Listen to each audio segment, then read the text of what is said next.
On our way home from a vacation, my 5-year-old daughter and I got stuck in traffic caused by an accident up ahead. My daughter asked why we had stopped, and I told her that someone had wrecked. That's when she responded with, "Remember when that happened to me?" I was confused. She'd never been in a car accident.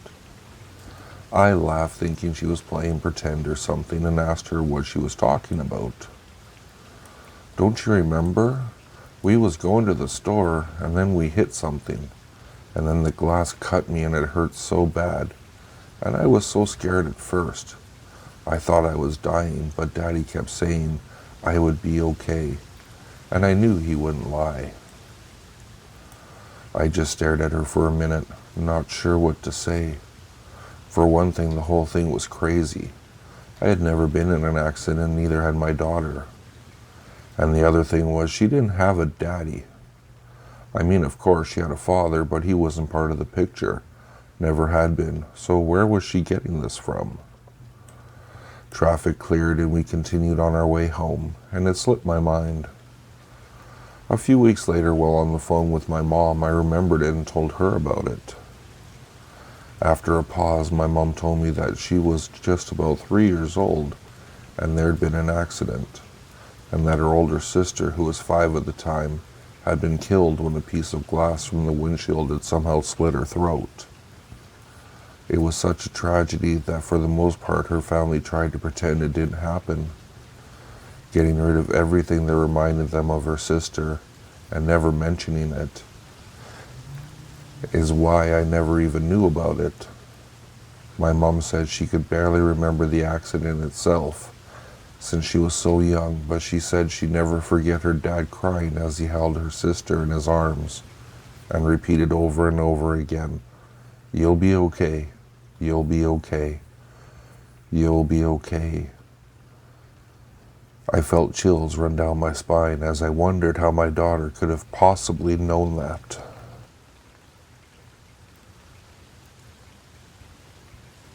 "Jesus," I cried, being jolted from half doze at 1:45 by my new Halloween-themed ringtone.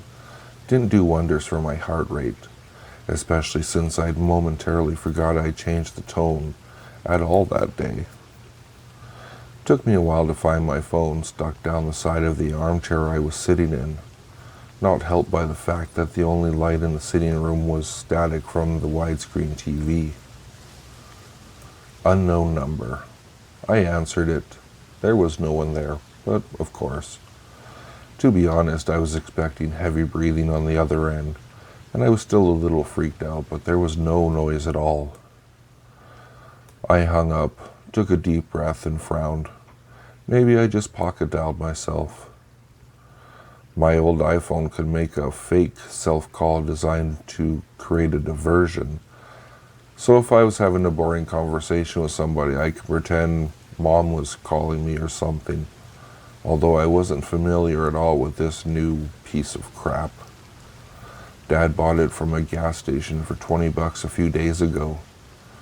I'd lost my iPhone on a trip to the city last week. I flicked through the features on the menu screen and tried to find the fake call option, but didn't have much luck. For one thing, the screen was half the size of a credit card. I cursed and decided to watch TV instead to take my mind off things. I tried using the light of my cell to find the remote, with little success. Groaning out of laziness, I hauled myself out of the chair to get to the light switch. Stopping halfway there, I registered the fact that I had the TV on the satellite channels when I fell asleep, yet now there was static from the analog aerial. I ran the rest of the way to the switch and basically punched it. Light flooded the room and my darting eyes saw nothing. After another deep breath, my moment of fear passed. Guess I was a little unused to having the whole house to myself. Mom and Dad were only gone for the night, but it was quite a treat for me since they rarely went anywhere, even during the day. Nowhere to go but fields around this part of the country, so them going to a friend's wedding meant I finally had some solitude. I still couldn't see the remote, so I decided to recheck the sides of the armchair. I threw my phone on the seat and reached deep down either side. The phone rang again at full creepy blast, with my ear right up against it. I angrily grabbed it. Damn it, what? Again, there was dead silence. Cursing, I threw the phone back on the seat hard. Pop! At that moment, the light bulb blew out violently and the power went out, thrusting me into total darkness. With a shriek, I scrambled to grab the phone again and found it after an instant of blind terror. Using the tiny screen light to see, I panicked and bolted to my room as fast as I could. Jumped into bed and pulled up the covers. I curled into a fetal position. I was panting hard from both the run and fear. I couldn't form any thought for about 5 breaths until I decided to call my dad. Looking at the screen, I saw I forgot to hang up the last call. My breath caught in my throat as I saw this time it wasn't an unknown number, it was mine. My old number from the phone I'd lost. As I hit the red button, my terrified mind began to race through 1,000 horrible implications until I realized something else. My bed was already warm. Beep, beep. The message tone nearly gave me a heart attack. It's under your pillow. Ever so slowly, my trembling hand slid under the pillow and found the TV remote. From under the covers, I heard my bedroom door close, then lock.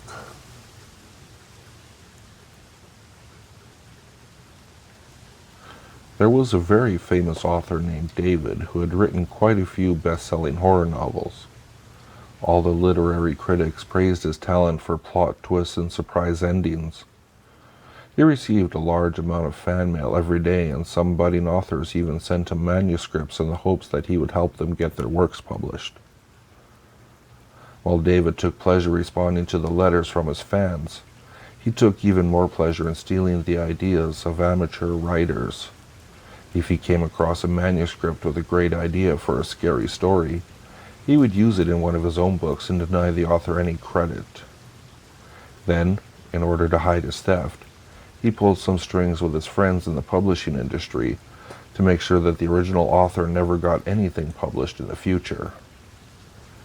One day, David received a new manuscript in the mail. It was bound in a beautiful hardcover book. He read the first chapter and felt he knew how the story would end. As he continued reading, he became more and more certain that he could guess the twist ending. It was growing late, but he wanted to finish reading the manuscript to see whether or not he was right. When David came to the final chapter, he realized that the last few pages of the book were stuck together. Anxious to read further, he pulled the pages apart. He felt increasingly tired, but he kept reading. Finally, he came to the end of the book. It was exactly the twist ending he had anticipated. The husband had hanged himself just as the wife was committing suicide in the next room. David made a mental note to steal the idea and use it in his next story. Just then, he noticed that after the words, "the end," there was a little handwritten comment from the author. It read, "I already know that you are planning to steal the ideas in this story. I know because you did the exact same thing to me the last time I sent you a manuscript. You published it under your own name and didn't give me any credit. You ripped me off and blacklisted me in the industry. Nobody will accept my novels anymore, and I will never again be able to publish anything I write. You have ruined my life, and now I'm going to have my revenge." You had to pull apart the back pages in order to read this, didn't you? Well, those pages contained a poison. Arsenic, to be precise. Are you feeling tired? That's normal. It's one of the symptoms of arsenic poisoning. Soon your heartbeat will get slower and slower until it eventually stops permanently. Don't bother trying to call an ambulance. You will be dead before they arrive. You have already been exposed for too long. Goodbye, David. Some twist endings can be very hard to predict.